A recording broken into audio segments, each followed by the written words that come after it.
আজকে রাজধানী ঢাকায় খুবই দুঃখজনক একটা ঘটনা ঘটেছে যে মেট্রো রেলের বিয়ারিং প্যাড পড়ে গিয়ে নিচে একজন যুবকের মৃত্যু হয়েছে। 1 মাস আগেও নাকি একবার খসে পড়ছে, তখন মৃত্যু ঘটেনি। এখন মৃত্যু ঘটার পর টনক নড়েছে। দর্শক, কর্তৃপক্ষ তাৎক্ষণিকভাবে 5 লাখ টাকা অনুদান দেয়া, ক্ষতিপূরণ দেয়া, তারপরে সেখানে কর্মক্ষম ওই পরিবারের কেউ থাকলে তার চাকরি দেয়া, সবগুলি হলো। এই জীবনটা তো আর ফেরত পাওয়া যাবে না। সবচেয়ে বড় কথা হলো যে এইভাবে যদি বিয়ারিং প্যাড খুলে পড়ে যায়, সামগ্রিকভাবে মেট্রো রেলের নিরাপত্তাটা কোথায়? রেলটাই যদি উল্টায় যায়, পড়ে যায়, এইভাবে বিয়ারিং প্যাড পড়তে পড়তে একজন মৃত্যু হলো, কিন্তু সামনের ভবিষ্যৎটা কি? এখন চলাচল বন্ধ আছে আপাতত। আগারগাঁও থেকে মতিঝিল মেট্রো রেল চলবে না। একজনের মৃত্যু হলো, মেট্রো রেলটা বন্ধ হয়ে গেল। এবং সবচেয়ে বড় কথা হলো মেট্রো রেলটা পৃথিবীর যে কোনো জায়গায় এটা খুবই নিরাপত্তার একটা যানবাহন। সড়কে যে পরিমাণ দুর্ঘটনা হয়, মেট্রো রেলের এরকম দুর্ঘটনা সাধারণত ঘটে না, বড় ধরনের যদি কোনো অকারেন্স না ঘটে। এই যে পড়ে গেল, এরকম মৃত্যু 1 মাস আগেও পড়ে গেল, তখনও কি চেক করা হয়নি আরো অন্যান্য জায়গায় পড়ে যাওয়ার মতন অবস্থায় আছে কিনা? এর নিরাপত্তার মেনটেনেন্সটা কোথায়? বাংলাদেশে দেখেন সবচেয়ে বড় সমস্যা এই যে ডেমো ট্রেন রেলওয়ের কেনা হলো, কিন্তু এর কোনো মেনটেনেন্স চুক্তি নাই। এইটা যান্ত্রিকভাবে যদি কোনো সমস্যা হয়, তাহলে এটা কে মেরামত করবে? আবার কি নতুন চুক্তি করতে হবে কিনা, পড়ে থাকবে কিনা?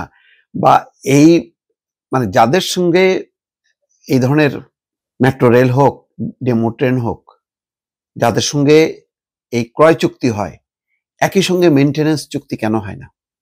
আমার কাছে বড় প্রশ্ন। কারণ এইগুলো জন্য যে একটা টেকসই একটা ব্যবস্থাপনা দরকার, যে আমি একটা উন্নত মানের একটা যানবাহনের প্রযুক্তি কিনলাম, কিন্তু এই প্রযুক্তিটা কতদিন চলবে তার গ্যারান্টি কে দেবে? 5 বছর, 10 বছর বা 20 বছর? সেই ধরনের কি চুক্তি হয় কোনো ওই যাদের কাছ থেকে কেনা হয় তাদের সঙ্গে কি এরকম চুক্তি হয়? আমার ধারণা হয় না।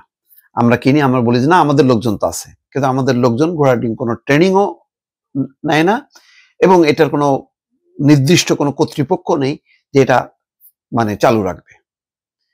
এবং দেখেন মেট্রো রেল এত চমৎকার একটা যানবাহন, জাপানি প্রযুক্তি, জাপানিরা বানাইলো, কিন্তু আপনি যে কোনো জিনিস, যত উন্নত জিনিসই কেনেন না কেন, সেটা যদি মেনটেনেন্সটা যদি আপনি না করেন এবং ওইটা মেনটেনেন্স করার মতন যদি সক্ষমতা আপনার না থাকে, তাহলে কি হয়? তার নির্মম পরিণতি হলো এই, মারা গেছে। 1 মাস আগেও খুলে পড়ছিল, তখন মারা যায়নি বলে হুঁশ হয়নি, খবরের কাগজে গুরুত্ব সহকারে আসেনি। এটাও যদি খুলে পড়ে যেত, আজকে যদি একজন যুবকের মৃত্যু না হতো, তাহলে টনক নড়তো না। এখন এই টনক নড়ার পর এর মেনটেনেন্স, এর ব্যবস্থাপনা, নিয়মিতভাবে যেই চেক করা, সেইগুলি করা হবে কিনা, সেই বিষয়গুলি কি আমরা আশাবাদী হতে পারি কিনা, নাকি একটা ঝুঁকির মধ্যে পড়লাম? এখন তো বেয়ারিং পড়ে গেল, মেট্রো রেলের বিয়ারিং প্যাড, আরো যদি অনেক কিছু পড়ে যায় এটার সূত্র ধরে, কারণ এগুলো তো কানেক্টেড জিনিস।